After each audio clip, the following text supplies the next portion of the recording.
Hi viewers, అందరికి welcome friends. మన ఛానల్కి స్వాగతం friends. England versus south Africa మధ్య మ్యాచ్లో సెమీఫైనల్స్లో మొత్తానికి ఇంగ్లాండ్ అయితే గెలిచి ఫైనల్స్కి అయితే రీచ్ అయింది. సో మరి ఇంగ్లాండ్ వర్సెస్ ఆస్ట్రేలియా 5th రోజు జరగబోతుంది. ఇప్పటి వరకు అన్బీటెన్ టీమ్స్ ఏవైనా ఉన్నాయి అంటే ఏ గ్రూప్లో ఆస్ట్రేలియా, బి గ్రూప్లో ఇంగ్లాండ్ మాత్రమే. ఇప్పటివరకు ఒక్క మ్యాచ్ కూడా ఓడిపోకుండా ఉన్న టీమ్స్ ఈ రెండు. ముఖ్యంగా ఇంగ్లాండ్ గురించి చెప్పాలి అంటే వాళ్ళ యొక్క కండిషన్స్ని ఎలా గ్రాప్ చేసుకుంటున్నారు అంటే హోమ్ కండిషన్స్ని సూపర్గా అసలు మాటలు లేవు నిజంగా చెప్పాలి అంటే. సో మరి మ్యాచ్ ఎలా సాగింది ఏంటి అనేది మనం పూర్తి వివరాలకు వెళ్ళిపోదాం. So let's move into the topic. Hi hello నమస్తే my dear HYT creators YouTube channel. మీకు కనుక మా వీడియోస్ నచ్చినట్లయితే లైక్ చేయండి, అలాగే కామెంట్, షేర్ అండ్ సబ్స్క్రైబ్ చేయండి. పక్కనే ఉన్నటువంటి ఆప్షన్స్లోకి వెళ్ళి ఆల్ అనే ఆప్షన్ని సెలెక్ట్ చేసుకోండి. ఇలా సెలెక్ట్ చేసుకోవడం ద్వారా మా వీడియోస్ ఎప్పటికప్పుడు అందరికంటే ముందుగా మీకు నోటిఫికేషన్లో వస్తుంది. సో టాస్ గెలిచింది ఇంగ్లాండ్, సౌత్ ఆఫ్రికా టాస్ గెలిచింది. అయితే ఈ మ్యాచ్కి నాథ్సివర్ బ్రంట్ తిరిగి రావడం అయితే విశేషం గైస్. ఇన్ని రోజులు చార్లిడిన్ చాలా మంచిగా చేసింది, టీంని అయితే సెమీఫైనల్స్కి చేర్చింది. సెమీఫైనల్స్ మస్ట్ విన్ ఇంపార్టెంట్ మ్యాచ్లో, క్రూషియల్ ప్లేయర్ టీంలోకి రావడం అనేది సూపర్. సోఫియా డంక్లీకి రీప్లేస్మెంట్గా నాథ్సివర్ బ్రంట్ రావడం అయితే జరిగింది. సో మొత్తానికి ఫీల్డింగ్ అయితే ఎంచుకుంది సౌత్ ఆఫ్రికా. ఎంచుకున్న దానికి ఫస్ట్ స్టార్టింగ్లోనే 23 వరకు వికెట్స్ అయితే పడుతూ వచ్చాయి.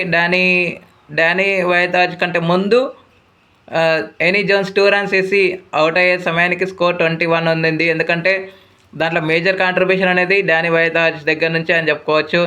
ఆ తర్వాత తను కూడా అవుట్ అయింది 12 runsకి. సో 23 వరకు 3 wickets అయితే పడ్డాయి. 23 వరకు. నెక్స్ట్ వికెట్ వచ్చేసి అలెక్స్ క్యాప్సీ రూపంలో వికెట్ అయితే పోగొట్టుకోవడం జరిగింది. అలెక్స్ క్యాప్సీ కూడా నిరాశపరిచింది. అయితే హెడర్ నైట్ అండ్ నాథ్సివర్ బ్రంట్ ఇద్దరు కలిసి మంచి పార్ట్నర్షిప్ అయితే బిల్డ్ చేశారు. ముఖ్యంగా కన్సాలిడేషన్ పీరియడ్లో మాత్రం ఎలా ఆడారంటే అసలు మాటలు లేవు. వందనాకితం అని చెప్పుకోవచ్చు వాళ్ళ యొక్క ఇన్నింగ్స్కి. 133 133 పార్ట్నర్షిప్ అయితే చేశారని చెప్పుకోవచ్చు. 133 పార్ట్నర్షిప్ చేసిన తర్వాత సెట్ బ్యాటర్ 58 runs వేసి అవుట్ అయింది. అది కూడా after the drinks break 16th over అనుకుంటా. 16th ఓవర్ దగ్గర నుంచి వికెట్లు పడ్డాయి. 16th ఓవర్ కాదు గైస్, సారీ, 18th ఓవర్ దగ్గర నుంచి వికెట్స్ పడ్డాయి. 18th ఓవర్లో సెట్ అయిన బ్యాటర్ని ఇద్దరిని మలాబా బుట్టలో వేసుకుందని చెప్పుకోవచ్చు. ఫస్ట్ 75 runs వేసి నాథ్సివర్ బ్రంట్ అవుట్ అయిన తర్వాత 58 runs వేసి ఆ వెంటనే ఎడనైట్ యొక్క వికెట్ కూడా తీసుకోవడం విశేషం. సో ఇద్దరు వికెట్స్ పడిన తర్వాత లాస్ట్లో వచ్చిన బ్యాటర్స్ పుణ్యం అని చెప్పేసి 169 runs అయితే స్కోర్ చేసింది. 169 runs స్కోర్ చేసి 5 wickets అయితే లాస్ అయింది. షబ్నమ్ ఇస్మాయిల్, మలాబా తలా 2 వికెట్లు తీసుకోగా మారజానికా 1 వికెట్ అయితే తీసుకోవడం జరిగింది. అనంతరం లక్ష్య ఛేదన ఆరంభించిన సౌత్ ఆఫ్రికాకి మంచి పార్ట్నర్షిప్ అనేది దొరికింది. 22 అంత ఎక్కువగా పార్ట్నర్షిప్ అయితే రాలేదు. 17 runs వేసి లారా వోల్ఫార్ అవుట్ అయిన తర్వాత తస్మిన్ బ్రిడ్జ్ పోరాడినప్పటికీ తన హాఫ్ సెంచరీకి అయితే ఎలాంటి వాల్యూ అనేది దొరకలేదని చెప్పుకోవచ్చు. సో కెన్లో వికెట్స్ అయితే పడుతూ వచ్చాయి. మారిజన్ కప్ నిరాశపరిచింది 6 runsకి. మిగిలిన వాళ్ళు కూడా అంతగా స్కోర్స్ అయితే చేయలేదు. డబుల్ డిజిట్ స్కోర్స్ చేసింది అంటే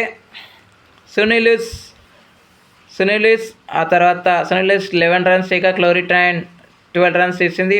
మన నడెండి క్లార్క్ తను 14 runs అయితే స్కోర్ చేసింది. అయితే తస్మిన్ బ్రిడ్జ్ అండ్ సునీలిస్ పార్ట్నర్షిప్ బిల్డ్ అయిన తర్వాత సునీలిస్ 11 runs వేసి అవుట్ అయిన తర్వాత వెంటనే 51 runs వేసి తస్మిన్ బ్రిడ్జ్ కూడా సెట్ అయిన బ్యాటర్ తను అవుట్ అయింది. వీళ్ళిద్దరి మధ్య 23 పార్ట్నర్షిప్ అనేది దొరికింది. ఆ తర్వాత నెడిన్ క్లర్క్, క్లోరిట్రాన్ మధ్య కూడా 23 పార్ట్నర్షిప్ వచ్చింది. మిగతా వాళ్ళ దగ్గర నుంచి అయితే అసలు వికెట్సే రాలేవని చెప్పుకోవచ్చు. ముఖ్యంగా పవర్ ప్లే దెబ్బతీసింది సౌత్ ఆఫ్రికాకి అని చెప్పుకోవచ్చు. యాక్సిలరేషన్ పీరియడ్లో చాలా వరకు వికెట్స్ అయితే కోల్పోయింది.